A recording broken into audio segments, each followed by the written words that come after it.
mag-abroad pero natatakot ka mag-resign. Nasa trabaho ka pa, may stable na sweldo, pero may opportunity abroad na gusto mong subukan. Iniisip mo, paano kung mag-resign ako? Tapos, hindi pala matuloy. Paano kung mawalan ako ng fallback? Paano kung masayang ang desisyon ko? Normal lang ang matakot. Ang pag-a-abroad, malaking desisyon yan.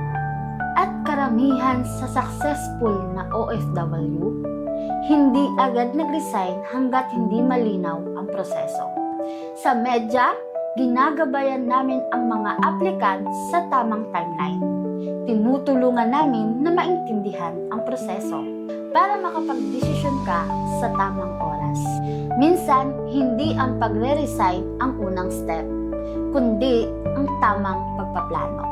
Kung gusto mong malaman ang proseso bago magdesisyon, click the link in this video and fill out the form.